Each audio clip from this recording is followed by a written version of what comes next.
Hola a todos, ¿cómo están? Espero que muy bien. Sean nuevamente bienvenidos a esta su serie y su canal. Hablemos de historia de Venezuela.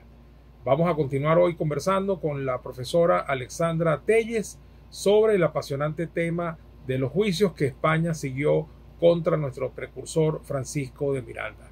Ya vimos en la primera entrega los dos primeros, el que tuvo como centro la posesión de títulos de libros que estaban prohibidos en aquella época y también el de la supuesta traición. Todo ello a finales del siglo XVIII. Ahora vamos a ver en qué pararon esos juicios y también los nuevos que se abrieron en otro momento. Para todo esto, pues contamos con los estudios de la profesora Telle y también pues los invitamos a hacer los comentarios que tengan a bien con motivo de esta temática tan interesante que hemos decidido desarrollar en esta miniserie. Bueno, ok, entonces estamos ya con el Miranda, que está en su fase ya de, digámoslo así, de rompimiento con el Imperio Español, como ya lo habías anunciado. Se siente ya un perseguido, no solamente de la corona, sino de la Inquisición. Su jefe directo, con quien ha hecho muy buenas migas y tiene una muy cercana relación, prácticamente lo insta, bueno, sálvate, sálvate, yo pongo el pecho por ti. Y entonces Ujú. Miranda se va y deserta y su jefe va a poner la cara por él y su jefe termina siendo enjuiciado, que no nos estabas contando cuando yo te interrumpí para hacer este paréntesis. Y entonces entiendo que Cajigal termina en España para enfrentar la acusación y Miranda se va a los Estados Unidos. En ese punto más o menos estábamos, ¿no? Efectivamente. Ujú. Cajigal regresa a España, es apresado en Cádiz, donde vive, no recuerdo si 5 o 6 años, hizo múltiples solicitudes a, al Consejo de Indias para que lo trasladaran a Madrid, a su residencia, además por un tema de costos, etcétera, etcétera. En el interín, Galvez muere en 1787. Entonces, claro, ahí hay una recomposición de fuerzas de, y administrativamente de cómo va a quedar el Consejo y el Despacho de Indias, porque se habían creado dos figuras. El Consejo de Indias siempre existió y después en 1720 y tanto se crea el Despacho de Indias. Entonces el Consejo lleva las cosas administrativas y el despacho como el tema judicial, porque también recordemos que en esa época no había división de poderes. Eso viene después de la Revolución Francesa y es todo un proceso de evolución del siglo XIX. Correcto. Aquí la figura, el rey monopolizaba todo, el poder ejecutivo, poder judicial, este, y ya existían las figuras de las cortes que son bien, una figura antiquísima eh, en el mundo español y que tú puedes decir que allí es un previo a la estructuración del posterior Congreso, de la figura de la Asamblea, y tenía un peso, pero bueno, todavía estamos armando, se está armando todo lo que el constitucionalismo moderno trabajaría y es lo que lo, nuestro sistema político administrativo en la actualidad. Eh, es en inicios. Em, y bueno, entonces Cajal, eh, después de múltiples solicitudes, finalmente le aprueban que asista su juicio en Madrid. Logra mudarse. eh, mm, Pasó muchos problemas económicos en el interín, pues claro, este era un militar, pero tenía confiscado el sueldo, una serie de calamidades allí, su salud se vio afectada.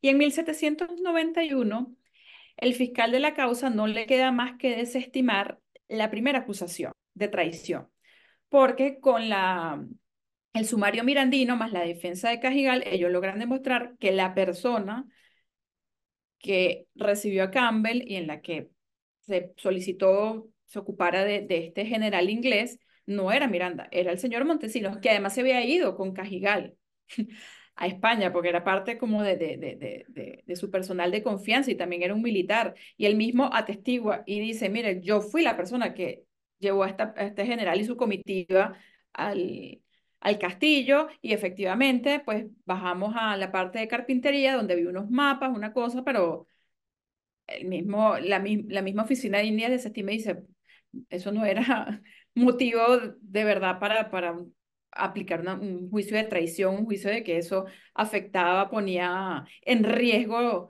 la seguridad del reino. Entonces, este primer juicio de traición, otra primera causa, se desestima en 1791 y en enero de 1799 es que llega la absolutoria por el juicio de contrabando, donde efectivamente se hacen todas las demostraciones de que Cajigal eh, había solicitado la aprobación de esta operación, los Galvez habían respondido que sí, que además cumplió con, con creces lo que se estaba buscando para el reino español, etcétera, etcétera, y llega la absolutoria. En ese interín, Miranda y Cajigal tuvieron mucha correspondencia. Cajigal siempre informaba a Miranda, le seguía el rastro, eh, y le informaba cómo iban los juicios, cómo iba el avance. Él también, Miranda respondía. eh, y después, por supuesto, Miranda también pidió su indemnización de salarios caídos, diríamos hoy en día, porque dijo, bueno, yo perdí mi carrera militar, tuve que desertar en cierta forma por esto. Bueno, y Cajigal también solicitó su investigación, pero Cajigal moriría al poco tiempo. De hecho, no sé si murió antes de que saliera la sentencia en 1798, pero bueno, tuvo ese suplicio y sabemos que pues, en la carrera militar y para una persona que esa era su vida, pues fue un tema bastante complejo. Lo cual quiere decir, si te pones a ver con calma, Cajigal realmente fue el principal perjudicado del asunto, ¿no? Porque, Absolutamente, sí, claro, absolutamente. sin duda. Y de hecho, abrimos otro paréntesis allí porque hace semanas cuando conocí, tuve la oportunidad de conocer a Ovidio y compartimos, yo me hice la pregunta, ¿Cajigal también sería masón? Y me dijo Probable, que muy probablemente. es probable. Me dijo, es muy probable, no tenemos elementos que lo demuestran, pero todo ese accionar, lo que él hizo por Miranda, la forma, los contactos que les dio, eh, pudiese, hay unas altas probabilidades. No Claro. tenemos fuentes, no tenemos actas, no tenemos nada, pero posiblemente haya sido también una persona eh, que estaba allí y se comportó en ese momento como Sí, debía hacerlo po- bajo los por cierto, principios. por Sería. cierto, Alessandra, no es el tema del programa, pero para que la gente entienda por qué la Inquisición perseguía a los masones en la época. Y era porque el Papa Clemente XII, incluso no sé si tú lo sabes, pero me parece importante acotarlo y seguir adelante. El Papa Clemente XII emitió una bula papal en 1737, si mal no me acuerdo, donde prohíbe a los católicos, so pena de excomunión, Ujú, practicar la masonería. Y eso que la iglesia no había perseguido a los masones anteriores. De hecho, la llamada masonería operativa, que es la de los masones constructores, maestros de ujú, obra, obreros, ¿verdad? Eran grandes aliados de la iglesia, eran básicamente católicos todos, porque eran los grandes constructores de iglesias, claro. ¿no? Buena parte de las catedrales europeas habían sido hechos por los masones de cantera, por decirlo así, ¿ok? Entonces, Ujú, todo lo contrario, eran grandes servidores del catolicismo, por llamarlo de alguna manera, ¿no? Pero a partir de que la orden se convierte en lo que llaman la masonería especulativa o filosófica, como la quieras ver, se convierte en otra cosa, dicen que a partir de cierto momento fue infiltrada la orden por los Illuminati para reunirse secretamente, aprovechando el secretismo de la masonería, y entonces ahí la iglesia prendió las alarmas y empezó a prohibir que los católicos practicaran la masonería y empezó a criticar los ritos y todas las cosas. Y entonces vino todo el tema de prohibirle a los católicos, so pena de excomunión, practicar la masonería, ¿no? Y bueno, todos estos libros, las constituciones de Anderson y todos los rituales, todas esas cosas, libros prohibidos, son no sé qué cosa y tal. Ahí viene toda la historia de la persecución y la prohibición. Bueno, eso para que todo el mundo entienda por qué esos libros eran perseguidos por la Inquisición y los masones, no solamente los libros, los masones también. No, no, no, claro. Esa era Así es, la figura. De hecho, eso sería un tema bien, bien interesante de averiguar cuántos juicios amazones, bien sea la Inquisición o el Reino Español, siguió. Eh, Me imagino que quizás en España debe haber quien estudie eso, porque efectivamente era así es, un... Ujú. así es. Bueno, entonces, Alexandra, llegamos al siglo XIX. Entramos en... Tenemos a Miranda en Londres, operando ya desde Grafton Street. Allí crea la Gran Reunión Americana, empieza a conspirar duro, a tratar de ganarse la voluntad del Imperio Británico, trata de convencer a William Pitt de que lo financie, empieza a reunir gente, tiene a Bernardo Higgins de principal discípulo, ha creado una red de logias precisamente llamadas Lautaro para meter a todo el mundo que puede en la conspiración. Es una red secreta que bajo la figura paramasónica de las logias, o justamente por el secretismo, etcétera, ha involucrado un gentío en América Latina, en España, en Francia, etcétera. Y bueno, hay una red gigantesca tratando de gestar la libertad de América y no consiguiendo la, el apoyo británico que tanto bregó porque justamente no pudo convencer a los británicos y además después vinieron circunstancias especiales. Se termina yendo a los Estados Unidos a buscar apoyo de los Estados Unidos y consigue apoyo nada más y nada menos que del yerno del presidente y arma una invasión a Venezuela en 1806 que termina siendo la causa de otro juicio más. Cuéntanos de eso, por favor. Efectivamente, allí tenemos pudiésemos llamar el tercer juicio. Por supuesto, aquí la figura de traición, el delito tipificado, efectivamente sí es traición, porque bueno, todavía la Capitanía General de Venezuela era territorio español. Miranda seguía siendo visto como un desertor del ejército español. Bueno, y obviamente viene con la intención de invadir. Entonces, por supuesto, se le abre un juicio. Recordemos que cuando Miranda, bueno, primero intenta llegar a Cumaré de la Costa, allí la cosa sale mal, se repliega y después termina llegando a Coro. Bueno, de Coro sale y va a parar a la isla de Trinidad, donde permanece un año, año y medio más o menos, hasta que consigue fondos para poder regresar a Inglaterra. Eh, bueno, ese juicio se abre, queda allí, no regresa a territorios españoles, etcétera, etcétera. Y ya en 1810, recordemos que, bueno, López Méndez, Simón Bolívar y Andrés Bello, pues lo van a buscar. Deciden, después del 19 de abril de 1810, se organizan y en julio salen a buscarlo y convencerlo de que venga pues, a hacer el trabajo, que ya aquí se había adelantado una parte, pero bueno, era la principal figura que tenía mínimamente un plan, unas ideas, una visión de eso nuevo que estaba en puerta, que estaba allí. Claro, Miranda, también es importante saber, eso mucha gente no lo sabe, mantuvo correspondencia con muchos mantuanos aquí en Venezuela. Eh, Incluso en 1784, 85, tiene un intercambio epistolar con el papá de Bolívar. Y el papá de Bolívar habla de que estaba un poco obstinado de los manejos administrativos del imperio. Ya había cositas por allí. Por eso es que los procesos políticos son a mediano y largo plazo, no son cosas que, uff, la chispa, siempre hay allí cosas que se van gestando, que van alimentándose lentamente. Hoy en día, con todo este tema en las redes, los avances tecnológicos, pues claro, nos parecen muy rápidos, pero cuando uno lo ve en retrospectiva y estudia fuentes y empiezas a ver el orden lógico de las cosas, allí está.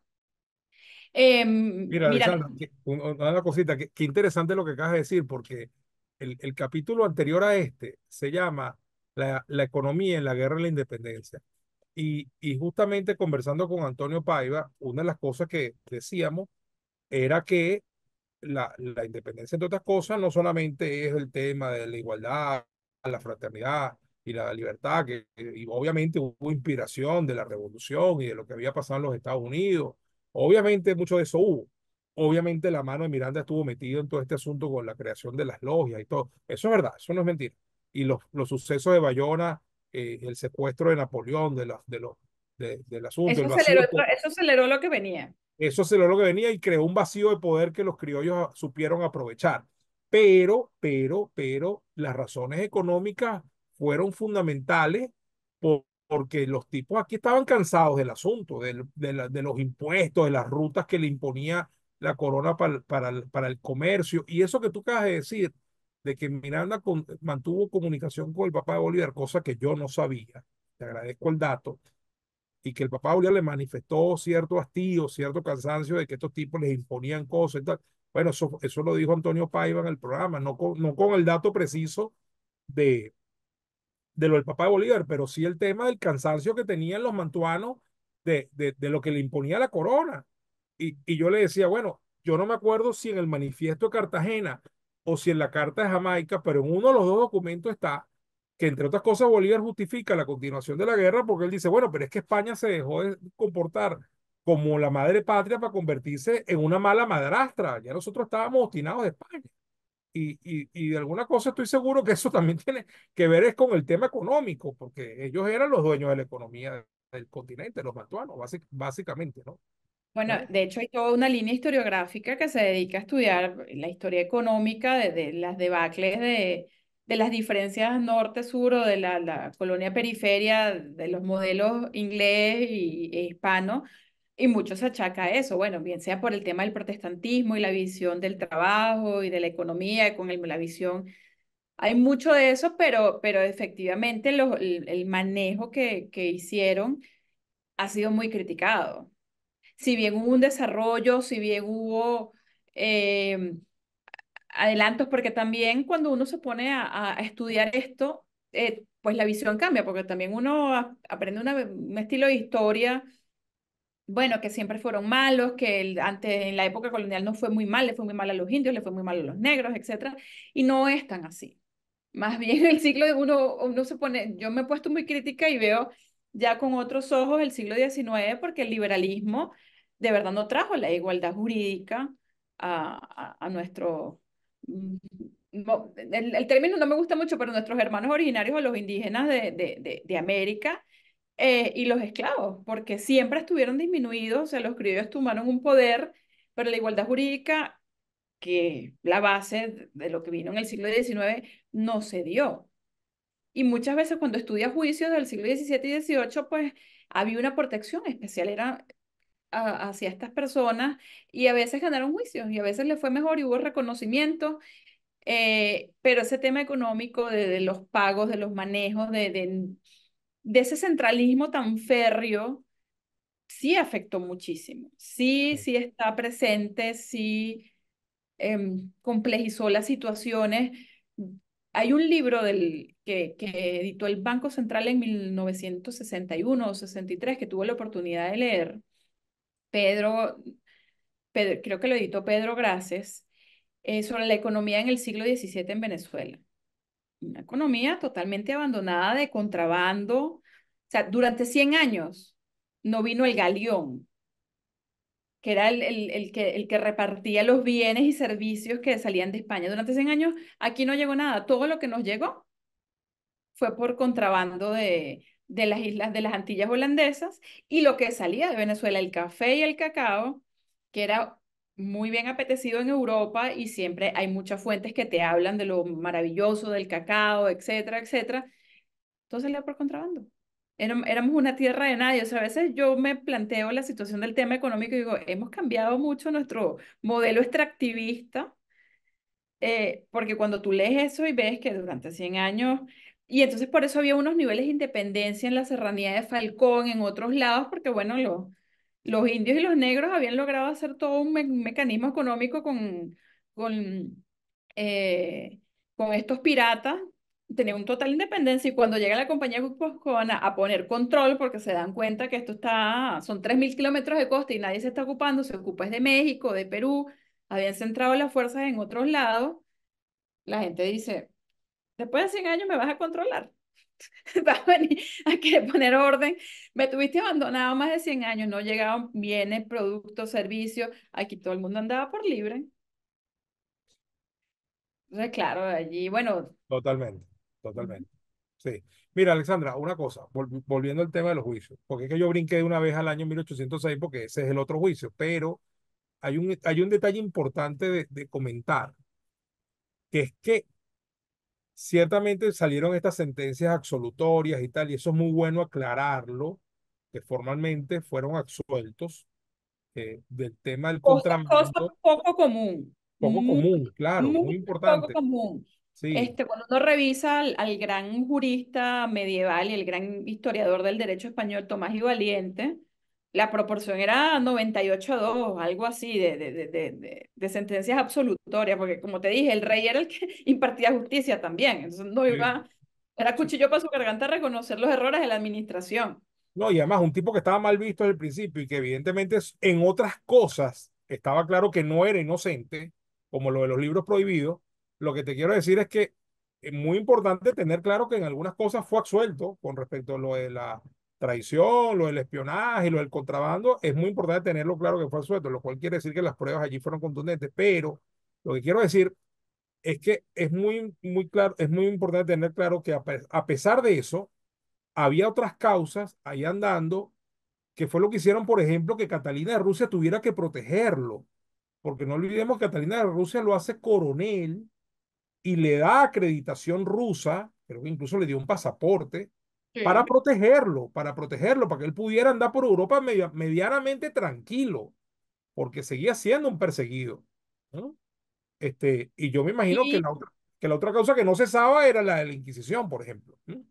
Y, ojo, estamos hablando de sus causas en el Imperio Español, pero es que están las causas francesas, que donde también hubo dos juicios y también fue absuelto, y donde él dirigió parte de su defensa. Que eso Correcto, sí está muy bien estudiado. Carracholo Parra Pérez, bueno, como estaba en Francia, acceso a las fuentes directas, sí lo ha estudiado muy bien. Por eso es que yo creo que nosotros tenemos una gran deuda con los juicios de Miranda en el mundo hispano, porque eso sí no se ha estudiado. Porque el tema francés sí está perfectamente, porque además todo fue en pleno proceso del cambio y historiográficamente allí hay mucho trabajo. O sea, esos juicios están allí, pero si sacamos la cuenta total, ya tenemos dos juicios en el mundo español, dos juicios en Francia y vendrían dos juicios más. En total son seis causas. O sea, bueno, siempre un hombre polémico. Miranda nació para la polémica. Eso lo tenemos claro todos los venezolanos. bueno, muy interesante. Y así es, siempre polémico. Nuestro Francisco de Miranda fue un hombre siempre dado a la polémica. Bien porque lo mezclaron con asuntos que eran falsos para perjudicarlo, para sacarlo de carrera, para simple y llanamente malponerlo, o bien porque él mismo se ganó muchos enemigos, o simplemente por estar en el centro de los acontecimientos era objeto de ataques, como todo aquel que figura, que resalta o que es simplemente protagonista de su tiempo. En el próximo capítulo pues vamos a ver ya la parte final de la vida de Miranda, su estadía en Venezuela, sus acciones y el último de los juicios que se le abre con motivo justamente de su protagonismo en la lucha de nuestra independencia. Bueno, si les gusta lo que vieron, se les agradece el like. También si quieren contribuir a que sigamos produciendo este tipo de materiales, se les agradece el super gracias y también los invitamos a que se hagan parte de nuestra comunidad. Esto ha sido todo por hoy y los invitamos a seguir viendo esta miniserie con la tercera y última entrega que será el próximo capítulo. Gracias, hasta la próxima. Muchachos, los invito a todos a que construyamos futuro partiendo de la verdadera historia. ¿Me acompañan? Sí, vamos pues.